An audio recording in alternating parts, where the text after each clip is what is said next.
É isso aí, meu povo, estamos aqui para mais um De Tudo Um Pouco e começando aqui com a Palavra de Deus, e eu quero aqui destacar alguns textos aqui das Sagradas Escrituras para abençoar você. Sabe quando, assim, nós estamos vendo aí algumas notícias, aquelas tempestades que se repetem? Você viu Mariana 2015 e agora Brumadinho 2019, não é? Tudo isso aí de uma tempestade na vida de cidades que se repetiram, a forma ali como se repetiu. E na nossa vida também não é diferente. Às vezes essas tempestades, elas se repetem. E eu quero aqui destacar esse texto aqui da Palavra de Deus em Mateus 8, que nos diz assim: então, entrando ele no barco, seus discípulos o seguiram, e eis que sobreveio no mar uma grande tempestade, de sorte que o barco era varrido pelas ondas. Entretanto, Jesus dormia. Mas os discípulos vieram acordá-lo, clamando: Senhor, salva-nos, perecemos. Perguntou-lhes então Jesus: por que sois tímidos, homens de pequena fé? E levantando-se, repreendeu os ventos e o mar, e fez-se grande bonança. E maravilharam-se os homens, dizendo: quem é esse que até os ventos e o mar lhes obedece? Eu vou olhar aqui um outro texto também, no mesmo Evangelho de Mateus, que fala a respeito de uma tempestade. E diz assim: logo em seguida, Jesus insistiu com os discípulos para que entrassem no barco e fosse adiante dele para o outro lado, enquanto ele despedia a multidão. Tendo despedido a multidão, subiu sozinho ao monte para orar. Ao anoitecer, ele estava ali sozinho, mas o barco já estava a considerável distância da terra, fustigado pelas ondas, porque o vento soprava contra ele. Alta madrugada, Jesus dirigiu-se a eles andando sobre o mar. Quando o viram andando sobre o mar, ficaram aterrorizados e disseram: é um fantasma, e gritaram de medo. Mas Jesus imediatamente lhes disse: coragem, sou eu, não tenha medo.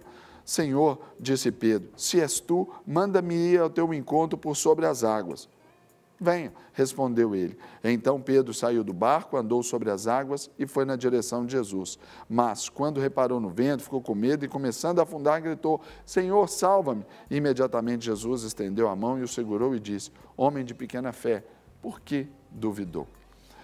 Meus irmãos, nós vamos falar aqui, por exemplo, desse tema aí, tempestade. De novo, às vezes tem um propósito em que essas lutas, essas dificuldades, elas se repitam na nossa vida. Nós precisamos entender e aprender com que o que determinadas circunstâncias nos apresentam para que isso venha nos evoluir. O primeiro pensamento que a gente vai ter quando de uma tempestade, principalmente quando ela se repete, a gente sempre vai ter aquela noção: meu Deus, meu problema é grande demais. A gente sempre vai ter esse sentido de inferioridade, de pequenez, porque do menor problema ao maior nós sempre vamos estar inferiorizados.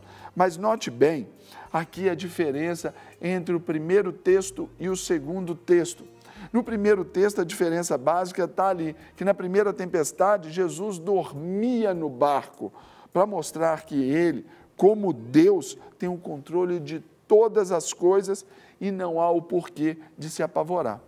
Agora vamos à segunda tempestade. Na segunda tempestade, Jesus foi ter com eles no barco, andando sobre o mar, para lhes mostrar que ele é o mesmo Deus que domina os céus, a terra, o mar, a água, que domina sobre tudo. Isso é lindo, não é? Então, quando você pensar que o seu problema é grande demais, primeiro pense que ele sempre vai te dar provas de toda a sua soberania, de toda a sua força e de todo ali o seu poder.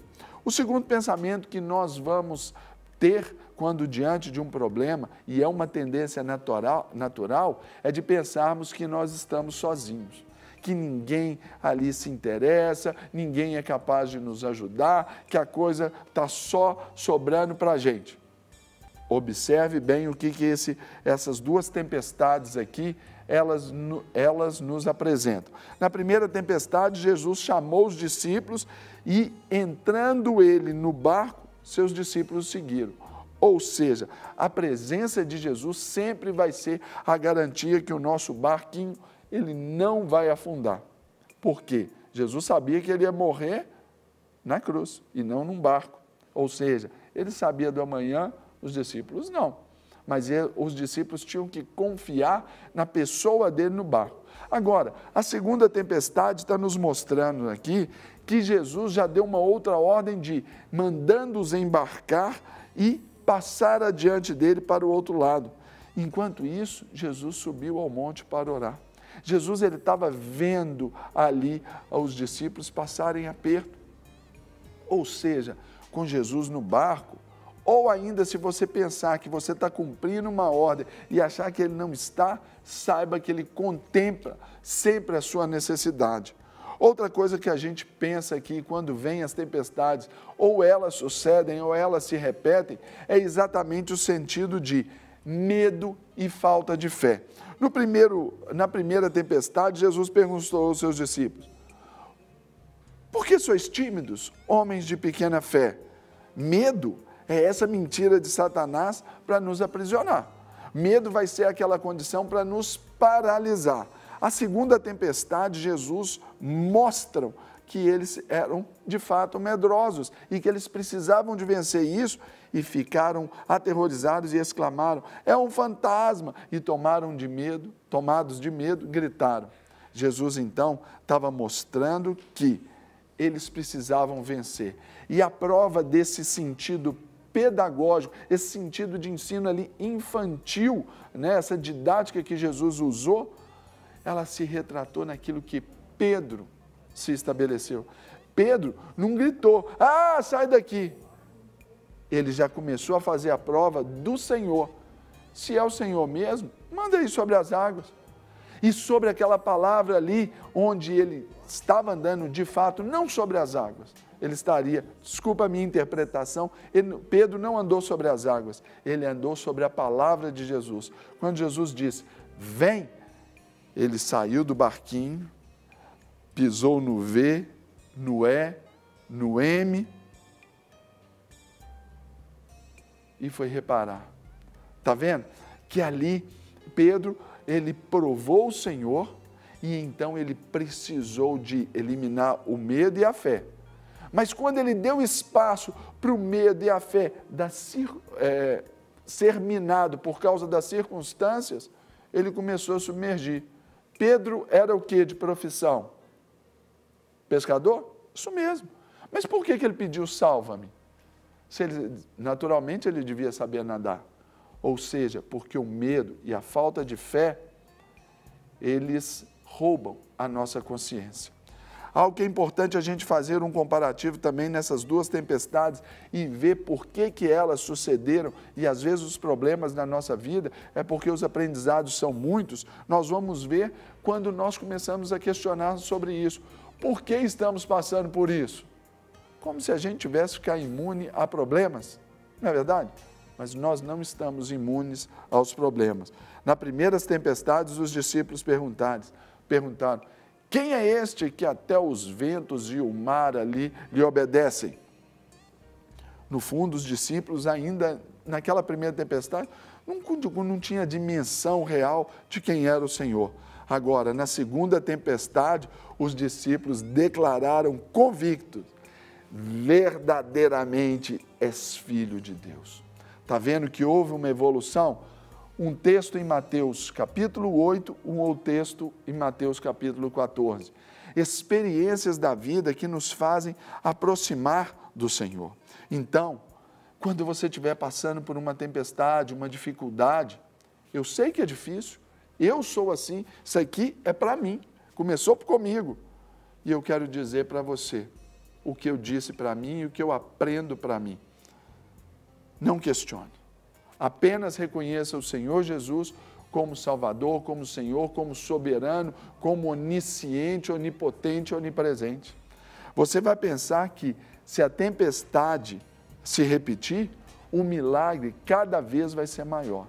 Então, meu irmão, minha irmã, procure aprender com as lições dessa tempestade. E na hora que você exclamar ali, tempestade de novo, você vai saber que há um outro aprendizado aí para você. Amém? Vamos orar juntos? E eu quero aqui contar com a sua oração aí comigo, que eu quero abençoar você e eu quero que você também me abençoe. Minha mãe agora, daqui a 20 minutinhos, ela vai estar fazendo a cirurgia que fora marcado, né? Para implantar ali um marca-passo. Então, eu quero que você ore comigo, que vamos abençoá-la também. Fechado? Pai, eu quero abençoar esse telespectador ali, esse homem, essa mulher, que como eu, como todos nós, isso aí ninguém está imune a passar por tempestades e nem muito menos ter a garantia de que elas só viriam uma vez.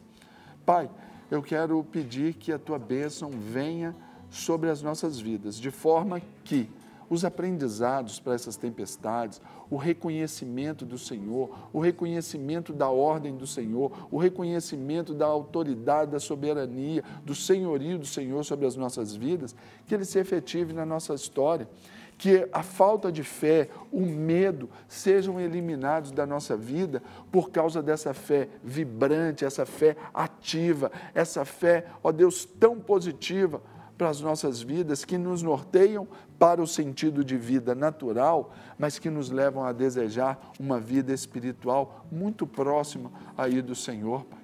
Queremos ser de fato cristãos de fato e de direito. Por isso, meu Deus, eu quero abençoar o homem e a mulher, o jovem, a jovem, o mais velho, a mais velha, o vovô, a vovó, o pai, a mãe, o marido, a esposa, o filho, a filha.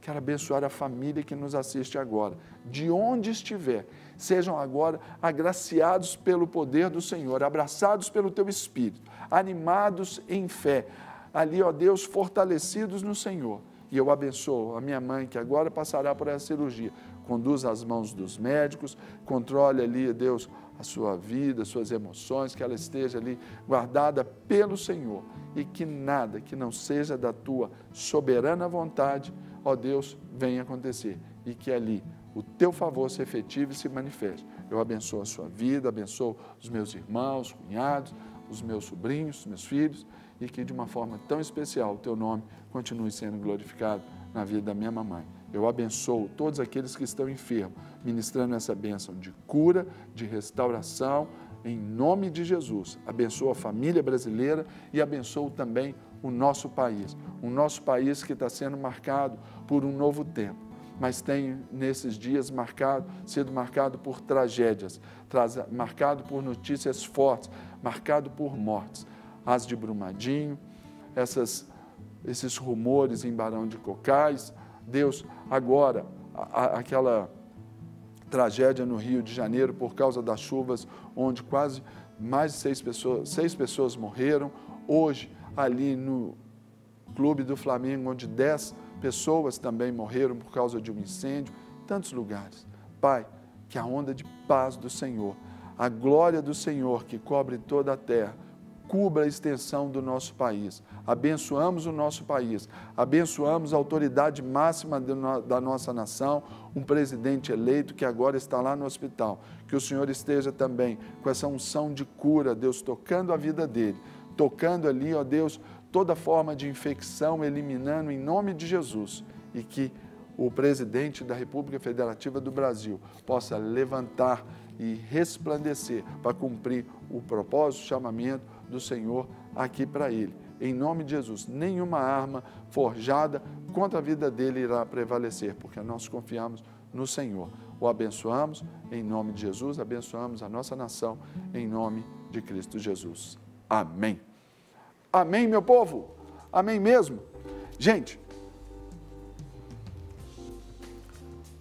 vocês viram aqui que eu orei por Barão de Cocais, talvez você não saiba, orei pela questão do Flamengo lá no Rio de Janeiro.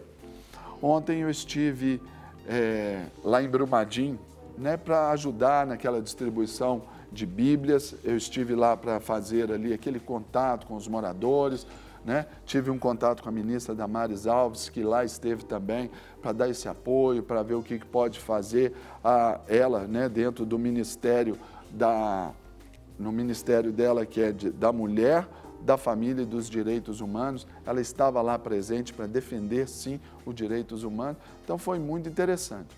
mas as cenas que eu vi lá, assim, de fato, mexem conosco, né? Eu tenho algumas imagens, assim, que eu dormi meio impressionado.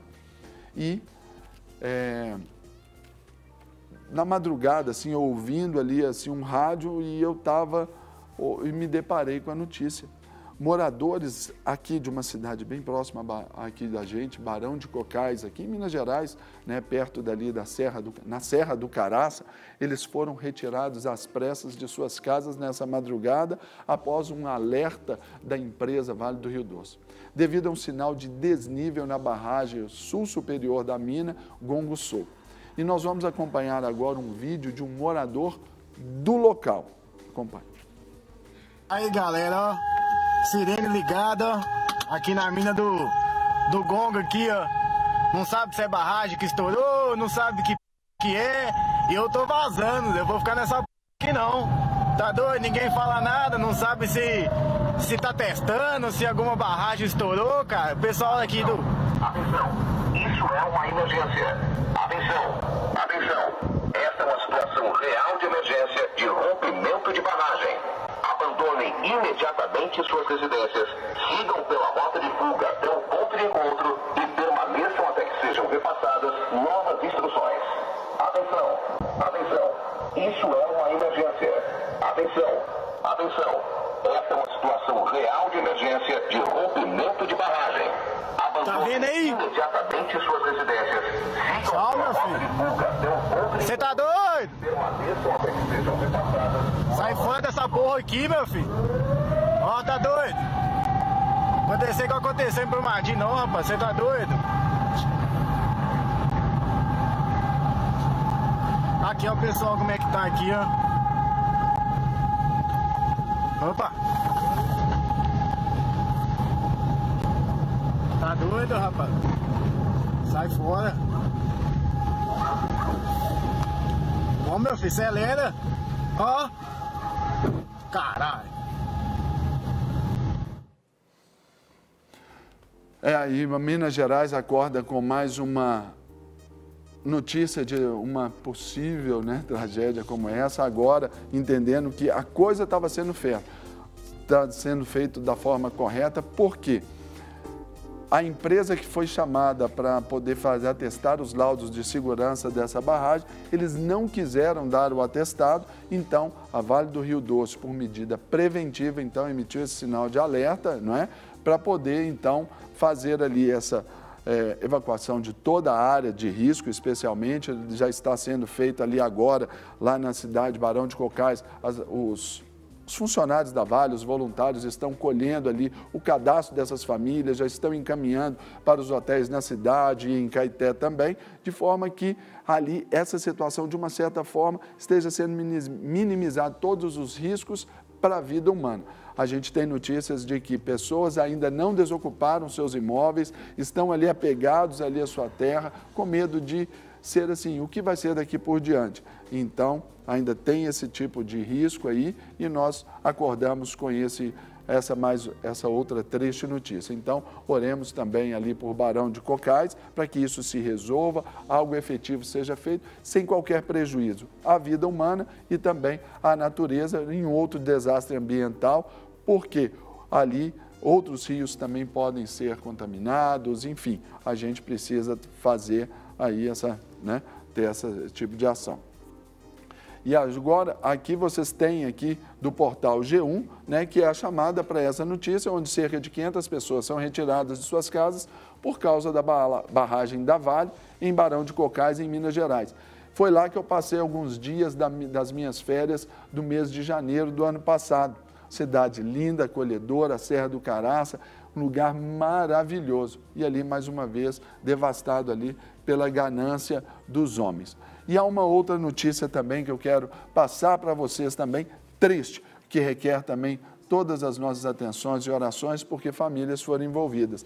Jovens atletas do Clube Regatas Flamengo, né? Eles morrem em incêndio no centro de treinamento chamado Ninho do Urubu, na zona oeste do Rio de Janeiro. 10 pessoas morreram, né? Porque o fogo atingiu o alojamento das categorias de base do clube e lá em Vargem Grande. Ainda não há identificação de quem são esses mortos.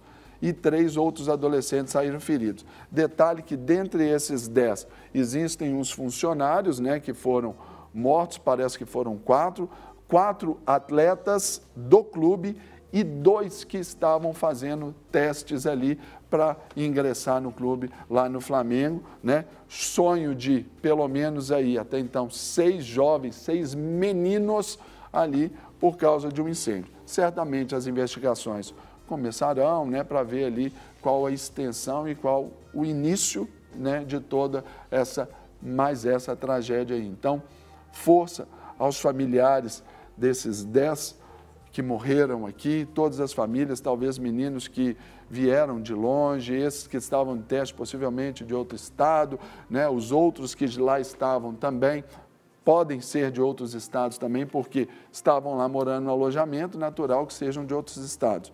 Então, toda sorte de bênçãos aí para essas famílias desses jovens aí de 14 a 17 anos. Amém? Que Deus os abençoe, que Deus nos abençoe. Gente, e agora aqui para falar aqui do nosso De Tudo Um Pouco, nós vamos falar sobre uma proposta apresentada pelo ministro da Justiça, Sérgio Moro, prevê modificações no Código do Processo Penal na Lei de Crimes Hediondos. E uma dessas mudanças é que é em relação à legítima defesa. Então é sobre isso que nós vamos falar agora com o advogado criminalista, doutor Romeu Rodrigues. Doutor Romeu, muito bom dia. Como é que vai, senhor? Como vai? Fique à vontade. Tudo bem com o senhor? Tudo bem, graças a Deus. É difícil, assim, até perguntar, assim, tudo bem com o senhor, depois, assim, dessa avalanche de notícias ruins, né? Pois é. Mas, de toda forma, tudo bem? Tudo bem. Uma honra tê-lo conosco.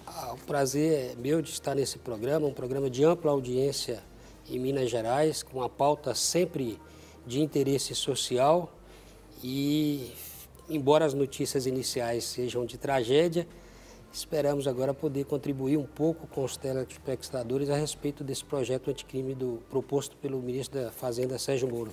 Quando a gente vai falar sobre esse pacote aí, naturalmente muitas críticas são feitas, né? Às vezes algumas oposições são estabelecidas conscientemente ali, outras às vezes ideologicamente apenas. O que o senhor nos fala sobre esse pacote aí, dessas medidas, porque ela englobou também tantas coisas que visam, né, naturalmente, o cessar dessa violência também que assola o país, não é, doutor? É verdade, Sérgio. Em primeiro lugar, eu acho que é preciso fazer essa abordagem inicial para situar uma crítica qualquer que se faça ao projeto. Porque falar, às vezes, ou criticar um projeto anticrime, você já é visto, né, pela sociedade como alguém que estaria contra o combate ao crime. Então, o próprio nome do projeto já nos traz uma certa reserva ao fazer qualquer crítica. Nós devemos imaginar que toda proposta de lei, né, que seja de alteração do ordenamento jurídico, ela tem que ser vista na perspectiva de tentar identificar quais seriam os resultados práticos que essa legislação vai trazer para a vida do cidadão. Então, esse projeto de lei, o que precisamos saber em primeiro lugar, ele possui um estudo de viabilidade financeira e orçamentária. É um projeto que tem um estudo com relação à questão de política criminal. Eu digo isso porque o projeto tem, como a sua própria nomenclatura diz, de combater o crime.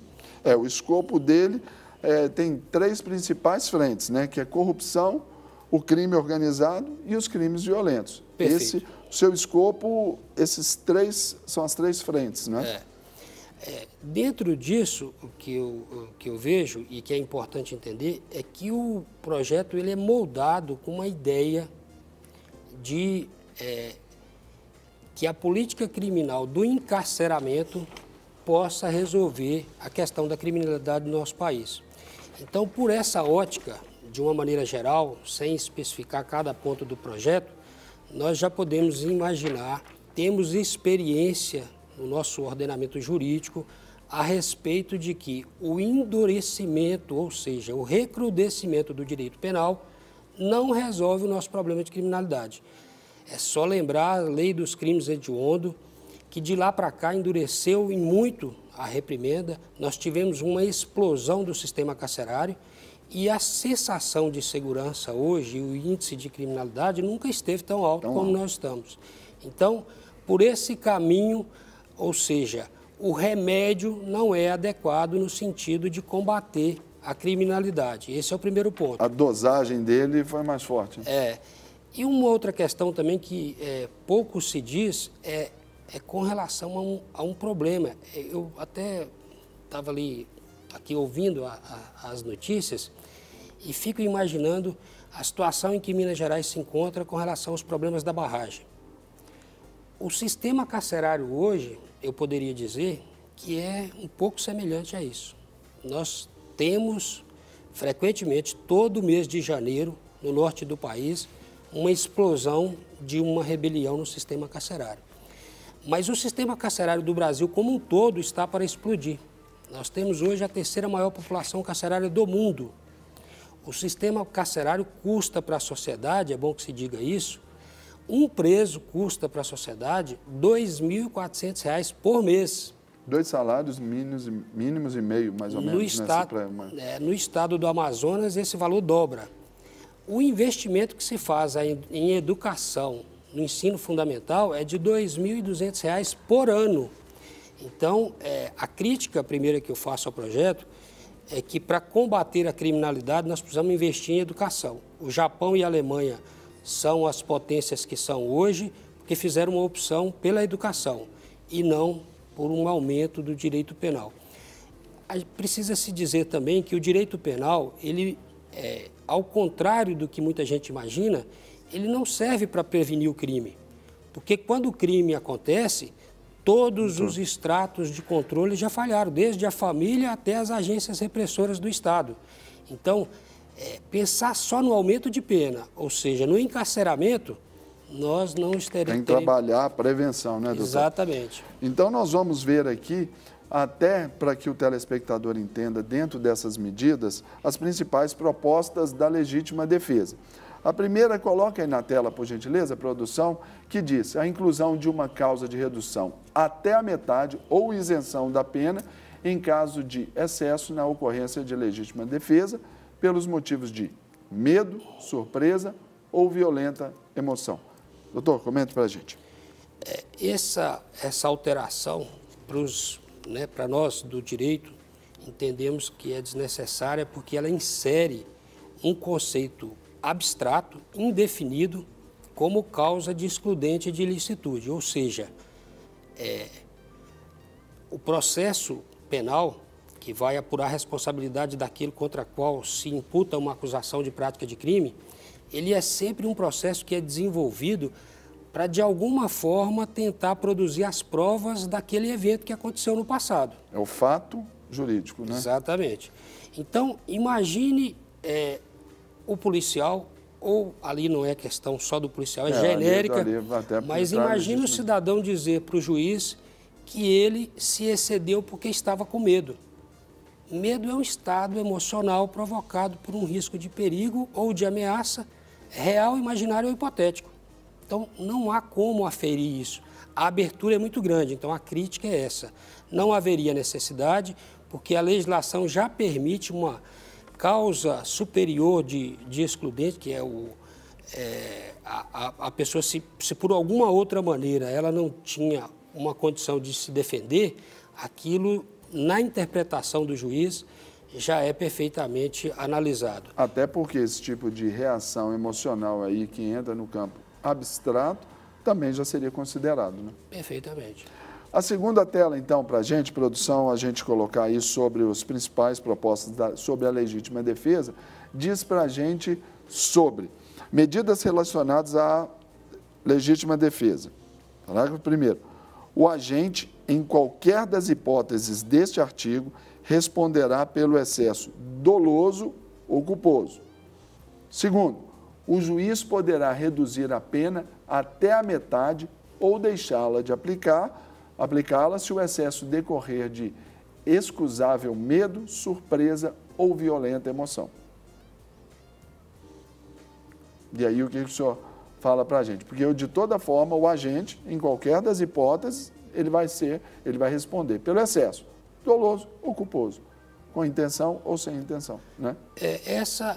Talvez tenha, porque foram criadas duas outras opções. Essa talvez seja a primeira que nós acabamos de comentar, que é falando sobre a questão do medo. Isso. Então vamos para a tela 3, por favor, produção, para a gente poder colocar aqui na ordem para o nosso doutor Romeu Rodrigues, advogado criminalista, nos falar. Então, houve criação de duas modalidades de legítima defesa específicas para os agentes policiais e de segurança pública, em situação de conflito armado ou agressão à vítima em caso de prática de crime. Vamos lá, parágrafo único, que é a próxima tela, né? Observados os requisitos do caput, considera-se em legítima defesa o agente policial ou de segurança pública que, em conflito armado ou em risco iminente de conflito armado, previne injusta e iminente agressão a direito seu ou de outrem e 2. O agente policial ou de segurança pública que previne agressão ou risco de agressão à vítima mantida refém durante as práticas de crimes. A fonte, aí você sabe, é a proposta de projeto anticrime estabelecido pelo ministro da Justiça, Sérgio Moro, agora no último dia 4. Perfeito. Com relação a essas duas modalidades que foram inseridas aqui na proposta como alteração da legítima defesa, ampliando o escopo da legítima defesa, também entendemos que seria desnecessário, porque a própria legítima defesa atual, como definida no Código Penal, já abarca essas situações. Mas esse primeiro caso, que é o agente policial ou de segurança em conflito armado ou risco de conflito armado, veja que na lei não há palavras inúteis. Então, conflito armado ou risco de conflito armado. Para prevenir. Aí é prevenir.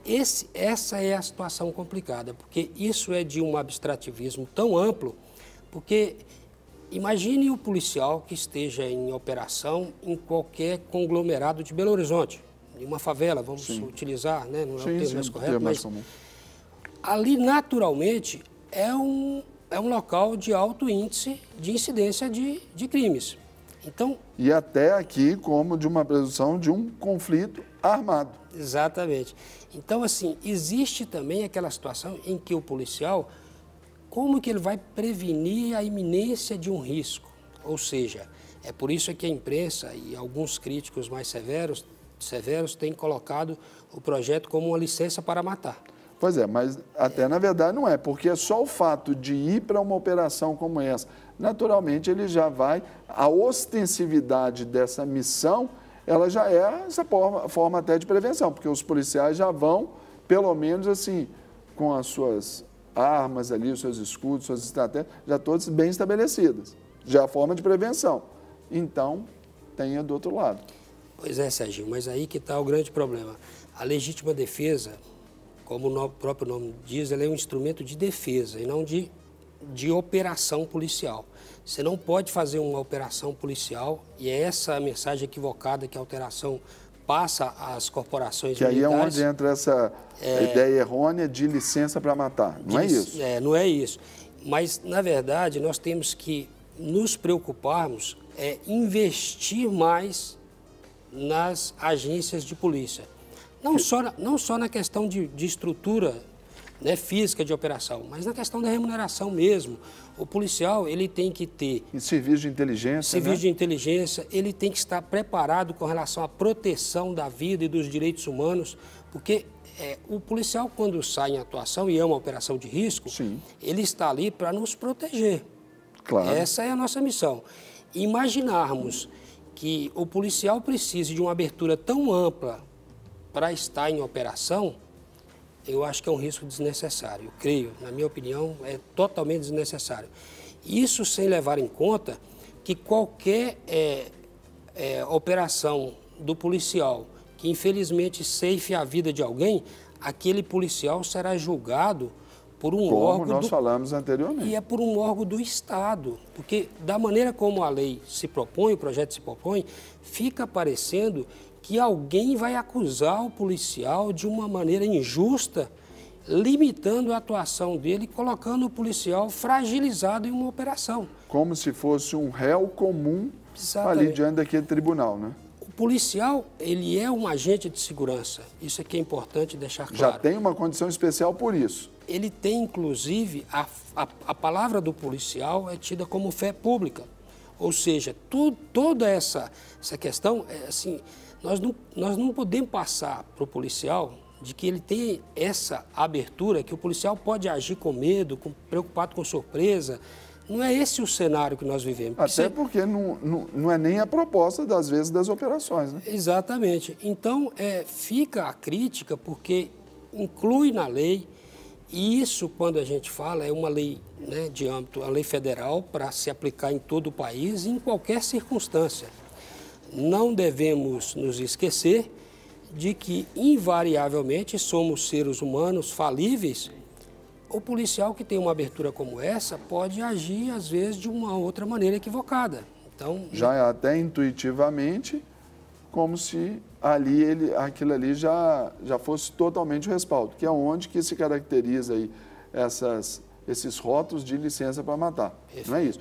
Então, aí antes vem o preparo, vem a formação, vem o cuidado, vem até mesmo a defesa ao policial ou agente de segurança pública, né? Perfeito. A defesa que eu digo assim, no sentido de saber que ele está calçado, reafirmar esses valores de que ele, como policial, um agente de segurança pública ali, ele tem fé pública, sua palavra tem. Agora, mas estabelecendo aquele nível de consciência, de uma inteligência para cada uma dessas operações. Porque também não é chegar igual no Velho Oeste, né? Chegava assim naqueles bares, batia na porta e matava todo mundo. Em absoluto. E há um dado preocupante, é o seguinte, que nas condenações no Poder Judiciário em processos de tráfico de drogas, 71% da prova é exclusivamente a palavra do policial.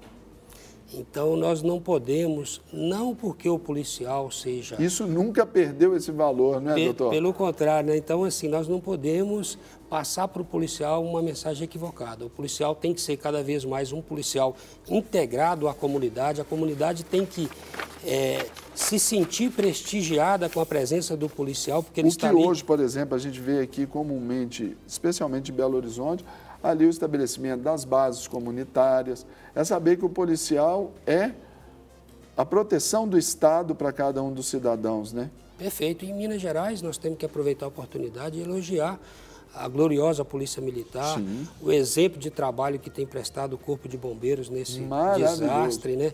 Então, é mais do que isso. E aí que é a minha preocupação, porque se o Estado não tem recurso financeiro para fazer um investimento na polícia ou fazer um investimento em educação que possa mudar essa realidade, ele não pode, de outra forma, fazer uma proposta que vai impactar de uma maneira numa estrutura já falida, que é o sistema carcerário, gerando mais ônus de recursos públicos para a sociedade.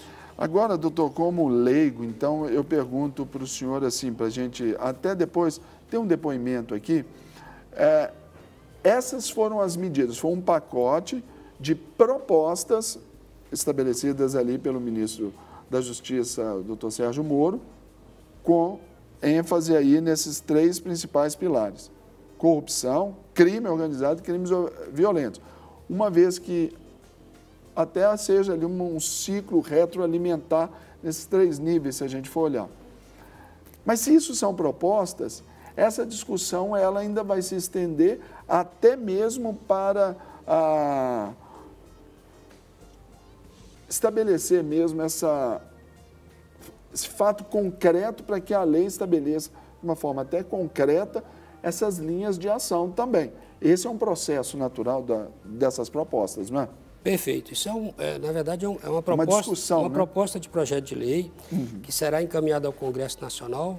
Salvo engano, o ministro da Justiça, Sérgio Moro, está aguardando o restabelecimento do presidente da República para poder fazer o envio dessa proposta ao Congresso Nacional.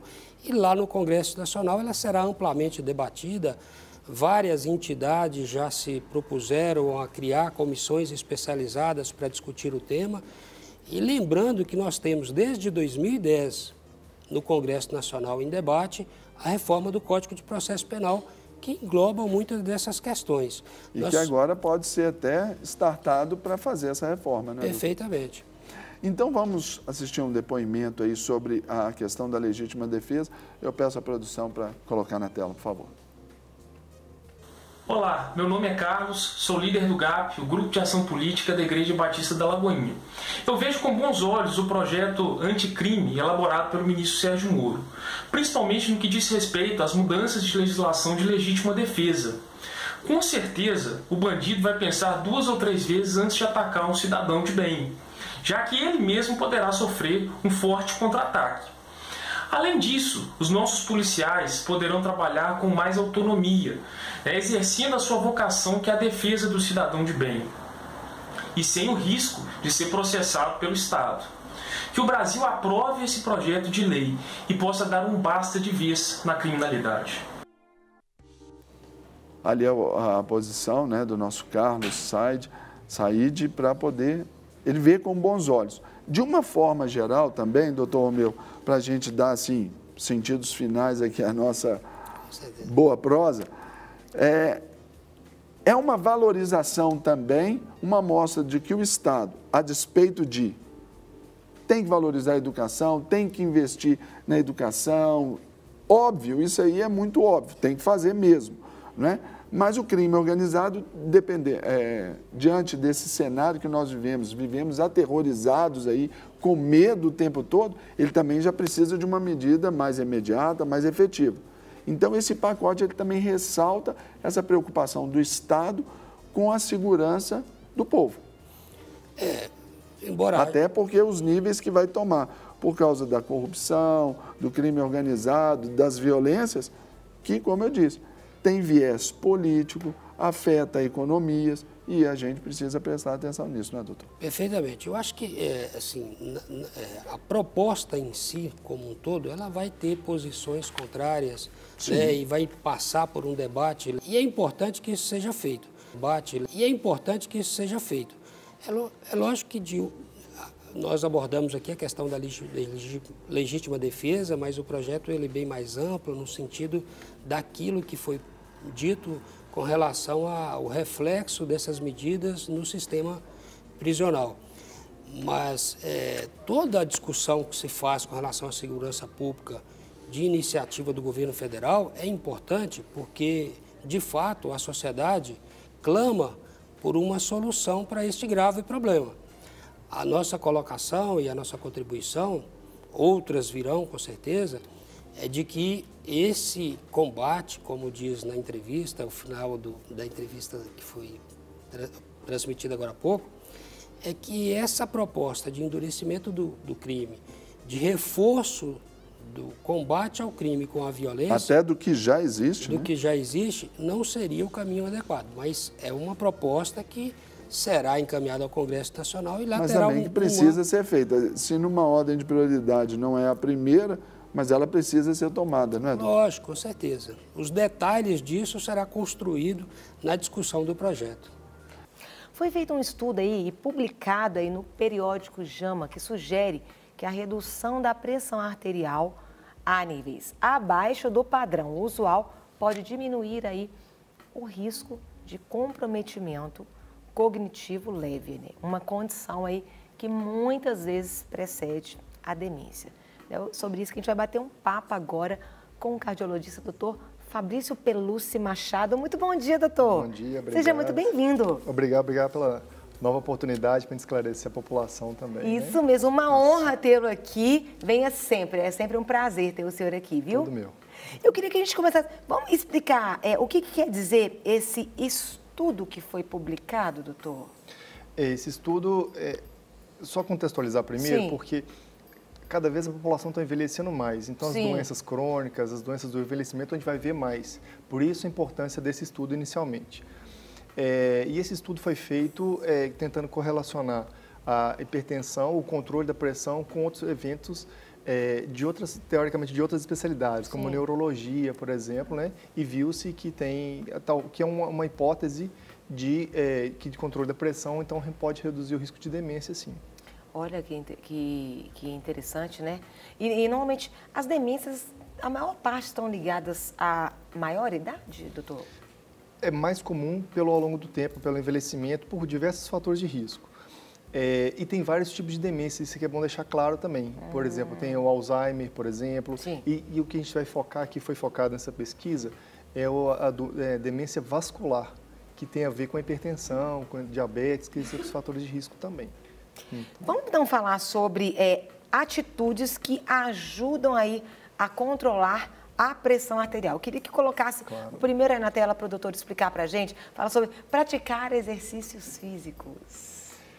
Eu, pessoalmente, eu sou um dos maiores fãs do exercício físico, porque acho que é o melhor remédio que existe. É verdade. Melhora a pressão, melhora a glicose, melhora o colesterol, melhora a pele, melhora o intestino, melhora o sono, melhora o humor, diminui depressão, diminui ansiedade. Então, é o melhor remédio que tem.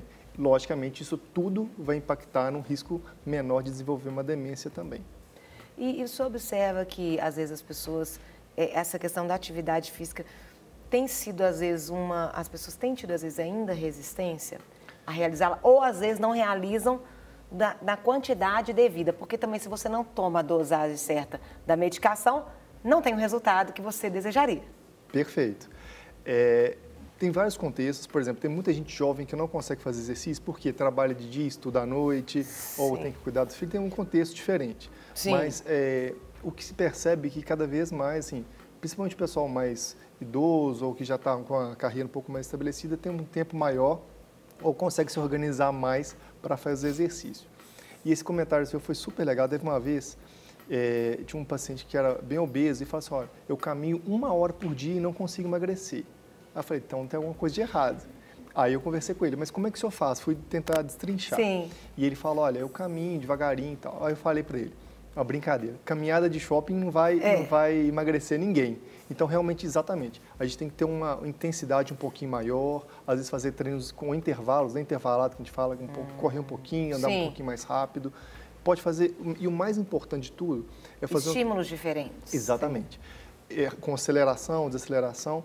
E fazer o que gosta. Não adianta eu falar assim, tem que fazer uma hidroginástica, tem que fazer. Se a pessoa não gosta... É verdade. E muita mulher, por exemplo, gosta de fazer dança, que seja ótimo, Sim. que faça, mas tem que fazer, porque senão não sustenta. Mas se for também dança só uma vez na semana, não vai resolver. E até perigoso, porque a pessoa fica 1 semana sem fazer nada, de repente coloca uma carga intensa, igual muita gente joga, principalmente homens, né, jogam bola, futebol, no final de semana, verdade. E joga uma carga muito alta sob o sol, às vezes não hidrata direito, isso pode até ter um problema maior, não só cardiovascular, como ortopédico também. Olha, gente, falando aqui, né, atitudes que ajudam a controlar aí a pressão arterial, que hoje também tem alcançado até crianças, né? Até pessoas mais novas também. Tem. Isso tem a ver muito com... Hoje os meninos estão muito mais, né, com a tecnologia, então mais sedentários. É verdade. Muitas vezes são filhos sozinhos, então não tem com quem brincar muitas vezes, né? Sim. Ou às vezes os prédios também não tem uma área de lazer, a gente não tem uma praça pública, né, para aproveitar.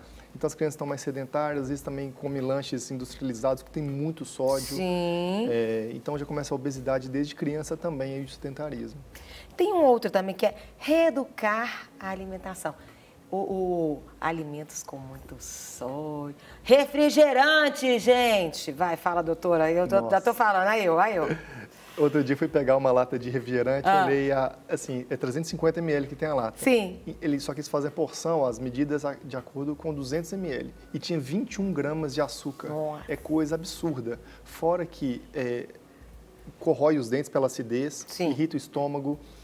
E tem o citrato que expolia, desmineraliza, tira os minerais dos ossos também, que a longo prazo pode, assim, em excesso, um consumo excessivo, pode gerar osteoporose. Então, é bem danoso. Essa questão da alimentação, eu vejo também, doutor, por exemplo, às vezes, biscoitinhos, esses embalados, muito sódio, né? Muito sódio, muito sódio mesmo. E você sai de um, então, assim, e cai no outro. Então, tem que ler o rótulo mesmo e tentar evitar ao máximo, tentar produtos mais naturais. Às vezes até a gente fazer em casa, por exemplo, uma salada de fruta, a gente faz em casa e leva para o serviço, fica até muitas vezes mais barato, inclusive, muito mais saudável, por exemplo. São medidas que a gente pode fazer planejando a semana, né? E fica muito melhor, por exemplo. Lembrando, gente, que a gente está falando aqui atitudes que ajudam a reduzir a pressão arterial, só que detalhe, concomitantes, tem que fazer um com o outro. Não adianta, claro. só faço atividade, mas eu como tudo errado. Né? Ou eu como tudo errado, mas estou fazendo... as duas têm que acontecer juntas, né, doutor? Exatamente. E é engraçado, pessoal, muitas vezes na academia que eu pratico, o pessoal fala assim, eu faço academia para poder comer, né? Então, aí não vai ajudar, né? E antes, qualquer coisa que a gente vai falar de problema de saúde, a primeira coisa que a gente faz realmente é essa mudança do estilo de vida. Sim. Então, controlar a alimentação, fazer exercício e depois que é remédio, né? Então, o remédio fica lá embaixo. Sim. Só toma quando precisa de fato. Tem uma outra dica aí que é realizar exames preventivos. O que você observa? As pessoas realizam ou não? Só vai a hora que já está com problema, a hora que já não tem jeito mesmo? Principalmente os homens ou não? Exatamente o que eu falo agora. Culturalmente, os homens fazem menos que as mulheres. A cada vez, isso até uma imposição financeira, a gente está vendo que o pessoal tende a fazer os exames mais precoces e preventivos. Tem muita gente que, por exemplo, e o pessoal está tendo problemas muito mais novos, né? O infarto, AVC. Então a pessoa fala assim, não, eu tive um primo, tive um irmão, tive um amigo de trabalho que teve infarto, que teve um AVC, eu estou preocupado, será que eu posso ter? Meu pai teve um câncer, será que eu posso ter? Então o pessoal está começando a ter uma cultura mais preventiva do que curativa. Isso é muito bom, mas ainda nós temos um longo caminho, principalmente com os homens. Os homens, será que eles têm mais medo ou eles acham que eles não precisam? Ou às vezes o homem, ele é forte, mas tem um lado que às vezes ele tem um pouco mais... O que é mais forte, doutor? E me parece, assim, a gente não tem uma pesquisa sobre isso, mas me parece que é mais medo mesmo, sabe, de enfrentar, principalmente câncer de próstata, né, que é um mito, né? E o índice de câncer de próstata é alto. Altíssimo. É altíssimo. É o primeiro lugar a gente teve a campanha mundial aí de câncer e o doutor... Ai, me deu até um branco aqui o nome do médico, gente. Pessoal, lembra que do nosso oncologista, que parceiro, que vem sempre no Outubro Rosa, doutor André Moura. O doutor André, próstata está em primeiro lugar. É altíssimo. E é uma coisa que a gente... De alto índice. O câncer, muita gente não pode prevenir, mas faz um diagnóstico precoce, né? Então, muitas vezes resolve o problema, né? Bem precoce. Isso também diminui custos, diminui a dor do paciente também e da família também. Doutor, tem uma dica aí que às vezes tem gente que vai até ler e vai rir, vai falar assim, ai, não tem jeito. Evitar situações de estresse. Dá para evitar, doutor? Vamos lá. O estresse, assim, nós dois, por exemplo, a gente pode ter a mesma situação, cada um responde de um jeito. Entendi. Né? Então, o estresse muitas vezes é mais como a pessoa reage do que como é que é a situação de fato. Então, logicamente, tentar contornar a situação, muitas vezes a gente usa até, de fato, usa a religião para dar um suporte para a gente mesmo, para enfrentar situações difíceis, não só nas situações difíceis, mas como uma base de nossos valores também, né? Então, assim, tentar a saída mais pacífica ou alguma outra saída, pedir ajuda para outra pessoa. Sim. Isso depende muito de cada situação. E aí, o estresse, às vezes você vai precisar até de um profissional da área, né? Para estar te ajudando a administrar, a lidar com aquelas situações, né? Porque tem situações que às vezes você não vai deixar de passar, mas você tem que aprender a lidar com aquilo. Sim. Porque senão você morre impulso, aí, né? É complicado, né? Sem dúvida. Eu lembro, eu estava conversando, até foi ontem, com um tio meu, ele contando de uma mulher que ela havia... conhecido ele, amigo de um cardiologista, o cardiologista compartilhando com ele sobre uma funcionária, foi mandada embora, tipo, numa sexta-feira, mas ela era muito estressada. No domingo, ela teve um princípio de infarto. Tipo assim, foi de sexta a domingo. Às vezes a gente acha... E ela, assim, ela não tinha saúde boa, estava tudo bom. Sim. Mas o que é uma cabeça, o que é um organismo e aquela raiva dela e eu fui demitida injustamente, enfim, não importa o motivo. Mas isso pode levar, né? Quando a gente não sabe lidar, às vezes, com uma situação. Você pode, uma pessoa que está bem de saúde, num domingo, 2 dias depois, pode estar no CTI, que foi o caso dela. E às vezes, muitas vezes, gera até câncer, muitas vezes também. Né? Então é complicado. Tem uma pergunta aqui, pra gente fechar. Olá, bom dia, sou a Sheila de Santarém, do Pará. Deus abençoe. Ó, o pessoal lá do Pará nos assistindo. Praticar exercício reduz aí quantos % aí da pressão arterial, né? Quais são os primeiros sintomas de que a pessoa sente aí que tem problema de pressão arterial, doutor? O quanto o exercício vai baixar a pressão, não tem uma resposta. Porque vai variar depende porque se a pessoa é obesa, se não é, se tem a carga de exercício que a pessoa faz ou não faz, a idade, se é homem, se é mulher. Então, não tem uma resposta fechada. Se a pessoa também com exercício vai perdendo peso, isso também ajuda a baixar a pressão. Às vezes a pessoa até para de tomar remédio, por exemplo. Olha que interessante. E qual que é aí como é que é os sintomas, né? Isso. Os sintomas, muitas vezes, os sintomas são ausentes, muitas vezes. Por que acontece isso? Se eu te pedir para uma pessoa subir 20 degraus, por exemplo, 20 andares, Sim. a pessoa, se subir em 5 minutos, se subir rápido, vai chegar morto de cansaço. Sim. Mas se subir devagarinho, não vai sentir nada. Então, se a pressão for subir 12 por 8, 13 por 8, 14 por 9, devagarinho, o corpo vai meio que modulando isso e a pessoa não sente. Muitas pessoas sentem, e quando sentem sintoma, pode ser uma dor no peito, pode ser sentir o coração batendo um pouco mais forte, dor na nuca, dor de cabeça, tremores, dificuldade de foco, de concentração. Então, tem gente que tem uma queimação na orelha, tem alguma coisa que cada pessoa responde de um jeito mesmo. Entendi. A Vânia de BH falou assim, bom dia, tem uma dor de cabeça do lado direito. Se toma um remédio de pressão, melhora na hora. Devo consultar o médico? Se melhora a dor de cabeça quando toma um remédio de pressão, pode ser realmente a pressão. E também pode ser até uma enxaqueca que pode estar ligada a realmente a pressão descontrolada também. Então, realmente é importante fazer um controle da pressão, faz um controle em casa, por exemplo, no posto de saúde, e leva para o médico já, até com uma tabelinha, já ajuda muito na medida do médico, na conduta do médico. Eu quero agradecer, vai ter que voltar mais. É muito prazer. Bom, é muito bom. Pessoal aqui, de Propriá, Ceará, conhecia isso? Não. Conhecia? É a missionária Gilza. Ela falou assim, muito bom os esclarecimentos do doutor sobre pressão arterial, sobre hipertensão. Ela falou que ela é hipertensa. Muito obrigada. Deus abençoe. Eu que agradeço a oportunidade de a gente poder multiplicar as informações dos pacientes. Né? Deus abençoe. Para nós todos, amém. E, gente, são muitas as participações. Só quero aqui registrar porque a gente gosta de honrar você que está aí. Manda um abraço aí para a família Filadélfia de Macapá. Deus abençoe, família Filadélfia. Serginho, o pessoal está participando aqui, Fábio Oliveira, estamos ligados no De Tudo Um Pouco. Oi? E manda um abraço para Lagoinha de Macapá também. Lagoinha de Macapá, Deus abençoe vocês aí. Bom dia, paz do Senhor, aqui é o Getúlio, de Belo Horizonte. Esse programa é uma bênção, eu assisto todos os dias. Outra, sou de Pelotas, amo esse programa, vocês edificam muito a minha vida, que Deus abençoe mais e mais. É a Janaína lá de Pelotas, Deus abençoe, Jana, que bênção. A Isabela, de Minas Gerais, amo assistir a TV, a Rede Super todos os dias, Deus abençoe. Vai, gente, vão mandando aqui, que a gente vai registrando aqui as participações. Não é legal, Serginho?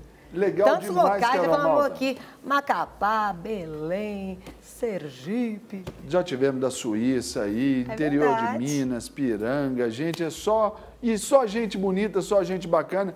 E eu quero lembrar aqui, pessoal, que vocês aí sempre também nos abençoam muito, viu? Então, continue mandando suas participações. E enquanto você está preparando aí o seu tablet, smartphone, seu PC, para mandar mensagem para a gente, o WhatsApp está aí na sua tela, 31984029756. Eu vou para o nosso bate-papo musical com o nosso convidado de hoje, que você já ouviu e agora vai conhecer um pouquinho mais do ministério do nosso querido Daniel Berg. Grande talento. Fala, mano. Eu tenho que falar assim, mano, porque é paulista e corintiano. Fala, mano. Paz, mano. Beleza? Beleza, você, como é que tá? Cara, que honra tê-lo aqui no nosso De Tudo Um Pouco. Bem-vindo a BH. Gosta de BH? Já veio aqui outras vezes? Como é que tá? Já vim aqui, eu acho que é a quarta vez que eu venho. Aqui. Tá vendo, gente? Comeu pão de queijo, não vai embora mais, vem aqui direto, não é isso? Pão de queijo é top, né? Inclusive ontem foi o dia dele. Aí, que bacana. Agora, Daniel, para o pessoal de casa ainda te conhecer aí mais, fala do seu ministério, Daniel Berg, aí para o pessoal aí, o que tem de novidade? Tem música nova, né? Tem música nova. Ah. Bom, primeiro, bom dia, né, gente? Bom dia. Prazer, uma honra estar aqui Dá com vocês. Dá um salve aí pros mano aí, ó. Ô, gente, Deus abençoe toda a galera que está assistindo de São Paulo aí. Bom dia você aqui de Minas. É uma alegria poder estar aqui. Meus parceiros lá de São Paulo. Parceiro aí, parceiro. É nóis, mano. Todo mundo reclama aqui do meu R. O pessoal fala que eu sou... Pode falar, pode falar. O pessoal legal, fala que eu sou legal. caipira. Ué, pode falar. Aqui a gente deixa aqui, tá tudo certo. Bom, Deus tem aberto as portas aí. A gente já lançou algumas músicas. Eu tive uma música que ficou bem conhecida lá em São Paulo, em 2015. Aí agora eu lancei uma música nova agora, tem 5 meses aí. E ela tá estouradaça aí, né, nas plataformas. Só no YouTube são 10 milhões de views já? 10 milhões e 300 mil visualizações. Uau, gente, isso aí é gente demais, 10 milhões de views. Sensacional. E essa, você já vai tocar essa música pra gente aqui, né? Pode ser, pode ser. Então, claro, lógico, né? Aqui, novidade é no De Tudo Um Pouco. Eu falo, pessoal, aqui, Daniel, que quem assiste De Tudo Um Pouco sai na frente. Sim. Já tá normal. Por exemplo, o médico cardiologista, o doutor Fabrício, estava ali, prateleira de cima, cantor, prateleira de cima, apresentador, prateleira de baixo, mas é porque aí tem que ser assim. A pessoa já acorda sabendo de tudo que está acontecendo. Verdade, né? é claro, aqui o nosso programa é De Tudo Um Pouco. Agora, Daniel, você também tem um trabalho legal, né, cara? Assim, até com um meio que é de grande publicidade, mas de difícil acesso, né? Paralelo, são opostos, assim, que é o futebol, né? Sim, eu tenho uma célula, eu vou falar da que tem mais tempo, tá? Sim, sim. A gente faz em algumas outras. Eu tenho uma célula há 1 ano e 5 meses no Corinthians, né? E lá... Por isso que você tá me chamando de mano, né? Tá certo, claro, tá mano, meu. Aqui, agora, por exemplo, lá no Corinthians, a gente sabe que tudo envolve assim, até o clube Corinthians sobre a questão até da devoção a um santo, sim, não é verdade? Sim, sim. Para entrar, para você estar ali ministrando a célula e tudo, não é fácil, né, cara? Cara, foi uma coisa assim, muito de Deus. Começou, a célula começou bem pequenininha, e é o Jô e o Cássio na célula. E aí o Fagner começou aí, daqui a pouco o Walter começou aí, aí quando hoje na célula tem dias que tem 16, 17. Dá até para fazer um rachão lá, ué. Não, dá para fazer um rachão, um rachão espiritual lá. Que legal. Mas você também já tem em outros clubes também, por exemplo, na Chape. Sim, também, a gente fez também com a Chape, com o CSA, com... tem uma galera aí, cara. Ô, Marcos, nosso querido diretor aí do Galão, leva o Daniel lá, fazer uma célula aí com o nosso Galão da Massa aí também, beleza? Aí, ó, vai lá. Pode Pronto, a gente vai lá. Eu já falei, o Marcos está assistindo o programa, lá o presidente Sérgio Sete Câmara também assiste o programa, o Bolsonaro está assistindo o programa lá do Albert Einstein também, que é o único programa que foi liberado para ele assistir na TV, foi o nosso. Viu, Bolsonaro? Tamo junto, é nós. Força, presidente. Agora, Daniel, e quanto à música, como que está sendo aí, assim, levar a palavra nesse tempo das músicas, onde a digitalização chegou? Sim. O pessoal tem ouvido, tem gostado, assim, de não mais ir ali para comprar um CD, mas para baixar ali a sua música. Como é que está, assim, para você no seu ministério? Então, eu gravei meu primeiro CD em 2008, então eu sou, tipo, do CD. Da época do CD. Aí, eu tive que... Você tem ideia, esses caras aqui no estúdio aqui, esses caras são da época do bolachão, assim, do CD, do LP, disco. Vinil. Então eles estão... Tudo velho. Então tio, né? Então, eu não lembro, não. Lembra, não? Você tá novinho, né? Então, eu sou da época do CD, né? Eu gravei meu primeiro CD em 2008. Eu tenho essa cara de novinho assim, mas eu tô igual a você. A gente tá passando aí, tem um doutor aí que falou que é bom, né? E eu gravei o primeiro CD em 2008, e aí agora eu tive que me adequar às plataformas digitais aí, e eu tenho me saído bem até. Pô. Bacana. Então vamos cantar pro pessoal de casa? Bora lá, uai. Daniel, o que você vai cantar pra gente agora? Eu vou cantar uma música chamada Até Que Eu Não Consiga Mais Ficar de Pé, que é essa... Até Que Eu Não Consiga Ficar de Pé. Que é essa música aí, e depois se você puder deixar eu passar meus contatos aí pra galera. Aí vai passando aí, o pessoal vai estar ali, o pessoal depois a gente quebra tudo aí. Segue no Insta, hein, gente? Segue no Insta, ali, @Daniel... @Daniel Berg, Berg com G mudo, BRG, oficial com 2F. Viu? Aí, ó, Daniel Berg no Insta, vai lá no YouTube, clica lá no sininho para receber a notificação e acompanha o trabalho do cara. O cara é fera, top. e até que eu não consiga mais ficar de pé, é isso? É isso aí. Então, seja abençoado aí em Cristo por Daniel. Eu não quero ser o centro, eu quero ser um instrumento. Eu não quero os presentes, eu quero a tua presença. Eu não quero ser artista, pois outro igual a ti não há. Eu não quero ser adorado, eu nasci pra te adorar. Eu não quero os aplausos, eu nem mereço isso. Eu não quero ser um alvo, pois o meu alvo é Cristo. Eu não quero ser um foco, eu quero desaparecer, pois só existe um aqui que brilha em minha vida e é você. Deus, derrama a tua glória até que eu não consiga mais ficar de pé, pois eu sei que santo és.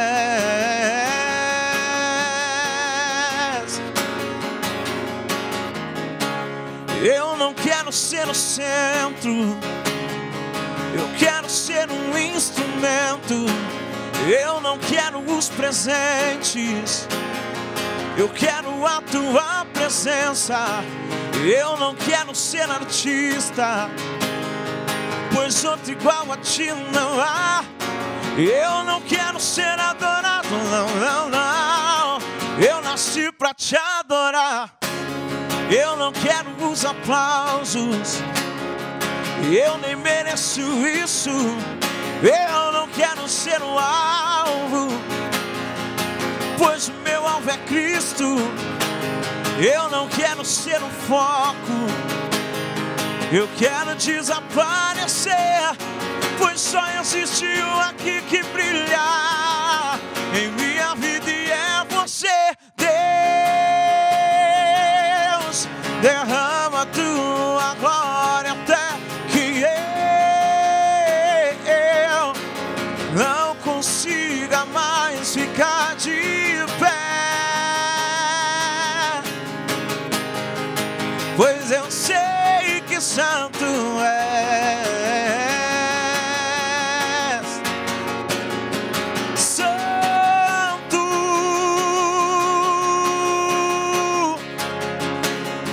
santo,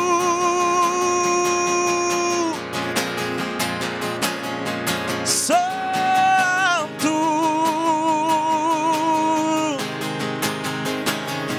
santo.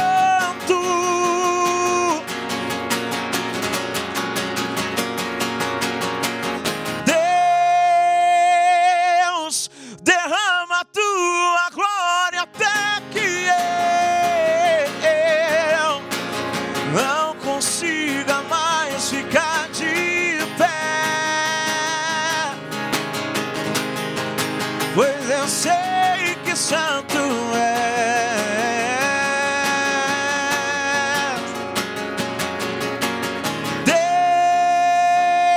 Deus, derrama a tua glória até que eu não consiga mais ficar de pé, pois eu sei que santo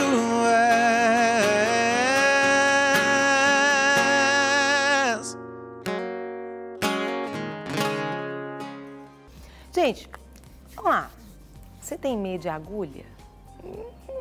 Muitas pessoas têm aí o que dificulta a vida na hora de fazer aí um exame ou receber um medicamento venal, né?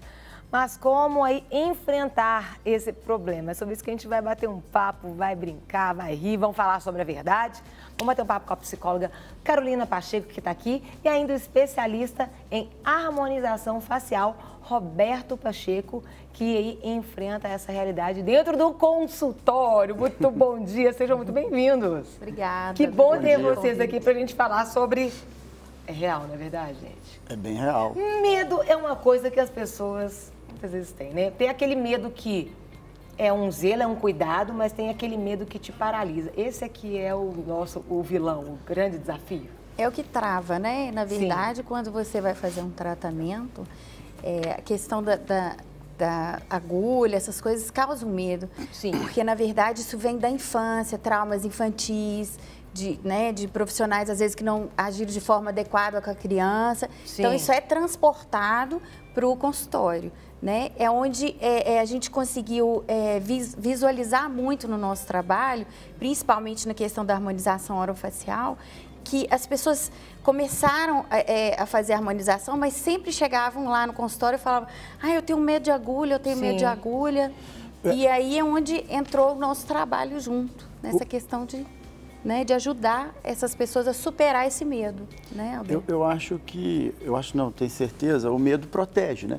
Sim. O medo é inerente do ser humano e faz com que a gente se proteja para não sermos destemidos, é verdade. Não é verdade? Se você colocaria a mão no fogo, você atravessaria... Ficar na beira de um precipício. Então, o medo é inerente, é lícito, né? A partir do momento, e estamos falando de agulha, né?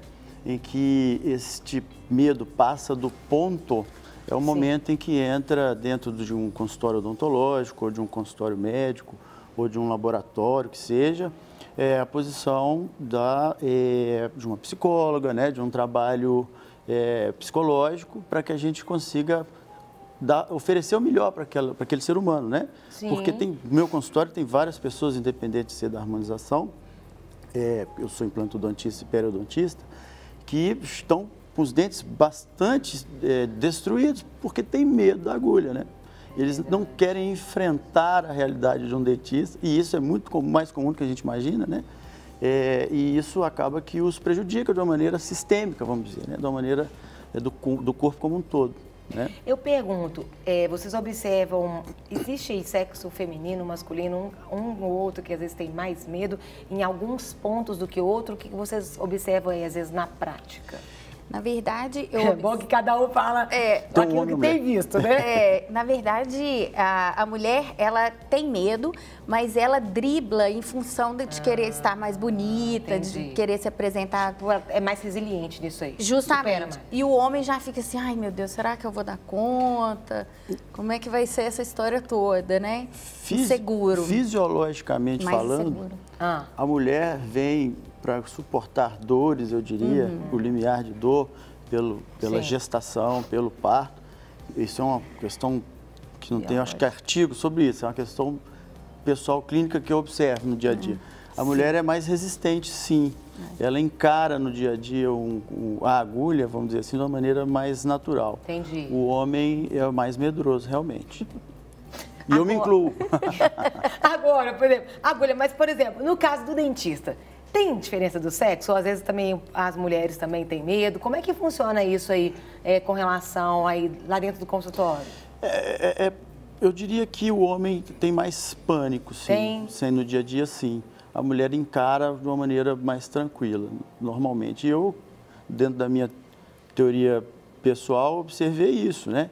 Essa maneira de encarar a dor feminina, por ser mãe, né, por querer proteger os agregados, os filhos, eu acho que ela suporta melhor. O homem, ele tem mais receio de encarar esse momento, embora seja muito imediato, né?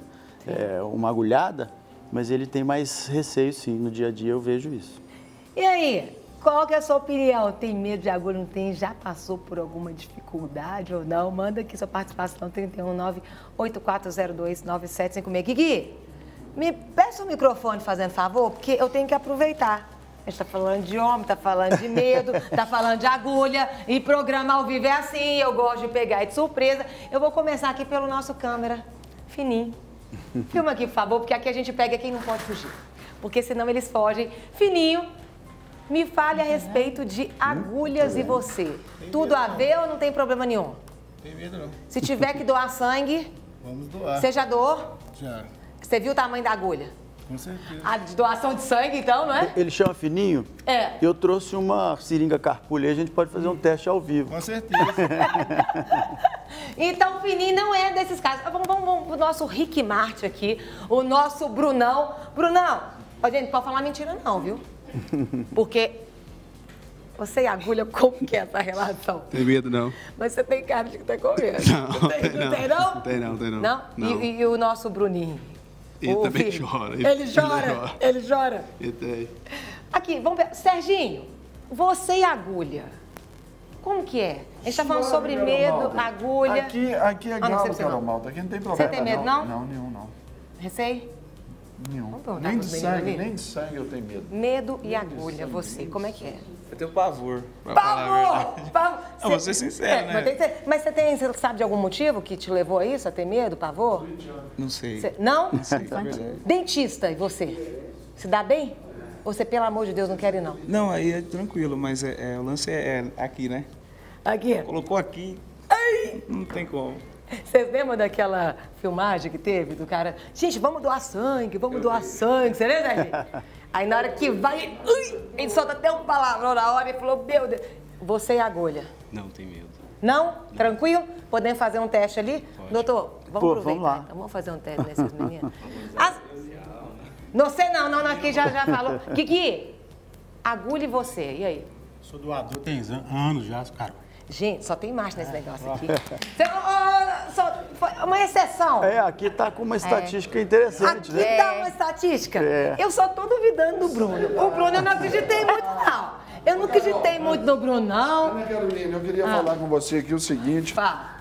Nós tivemos uma surpresa aí há algum tempo aí atrás. Cidadão chegava e falava assim, não, aqui é raiz e tudo. Aí foi doar sangue. Não, porque o médico falou que eu tô com problema de dor de caspa e então eu não posso doar sangue, eu tô com problema de dor de caspa. A caixa d'água da minha casa pegou fogo e eu não posso doar sangue.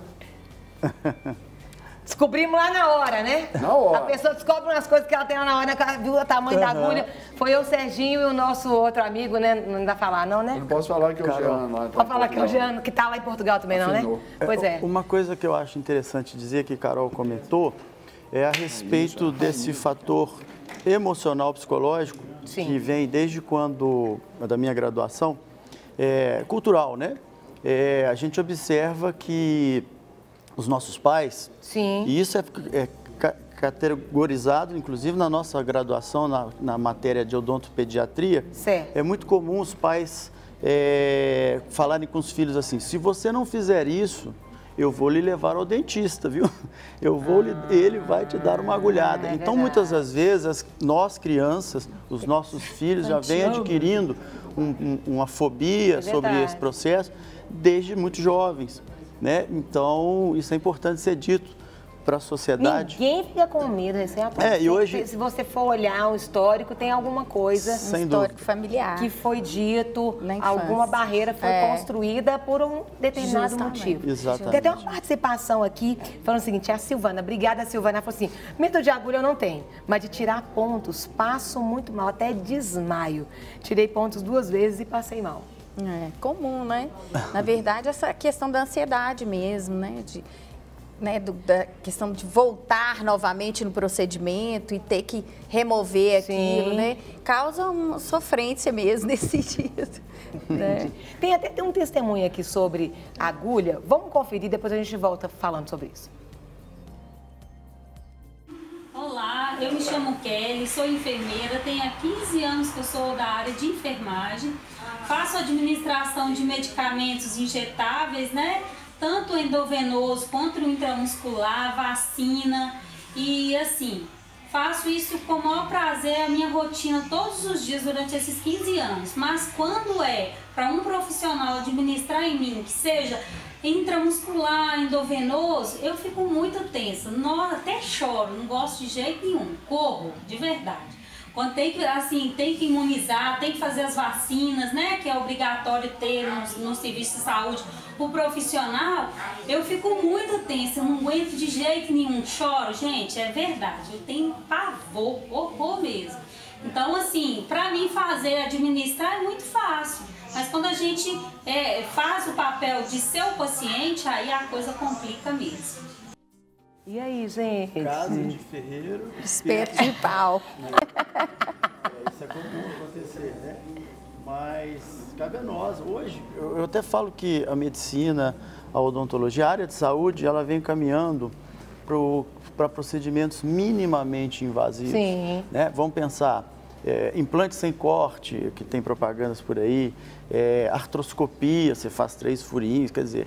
A tendência é sermos cada vez menos invasivos para conseguirmos otimizar os procedimentos da área de saúde, né? Isso vale para a harmonização também, trabalharmos com cânulas ao invés de agulhas, né? Então, lentamente a gente vai tentando e conseguindo embutir na sociedade de que pode vir a deixar de ter medo dos procedimentos, sobretudo tudo aqueles que são imprescindíveis, né? Que é a odontologia, que é ir fazer um exame, né? Vacinação. E até para procedimentos estéticos, vacinação, né?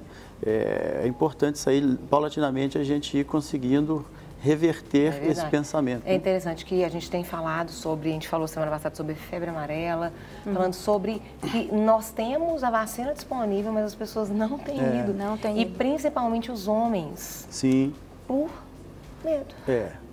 Por pânico, medo, fobia. Né, são coisas que são evitáveis, né? Coisas que a gente poderia não ter que passar, situações, né, às vezes complicadas, né? Por isso a gente está incentivando e estimulando justamente sobre essa questão aí de lidar com a agulha. Com a fobia. Tecnicamente falando, assim, eu acho que é até legal de falar, de dizer, nós temos calibres diferentes de agulhas, né? Sim. Agulhas muito finas, a gente dá o nome de gauge, né? Para quem é leigo.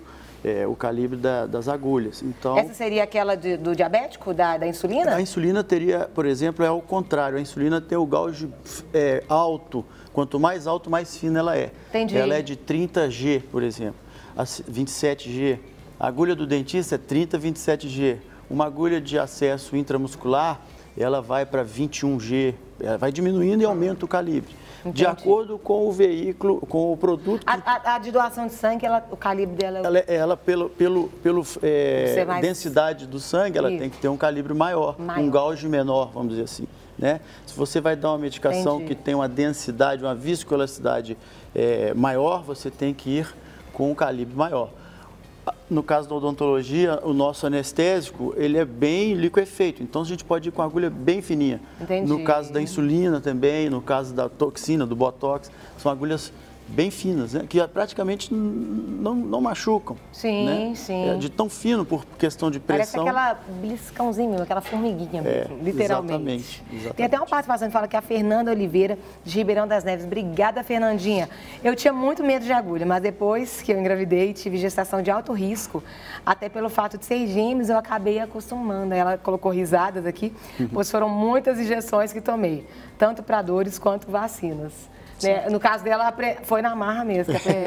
Na verdade, é uma dessensibilização forçada, né?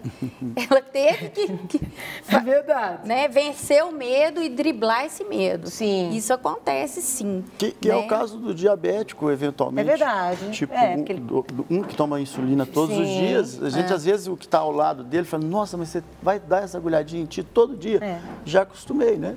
É verdade. Ele fica mais acostumado. Vai administrando. Exato.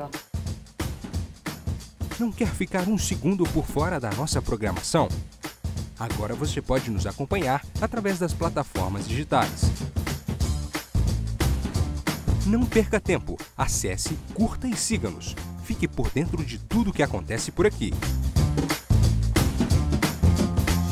Rede Super, inspirando você.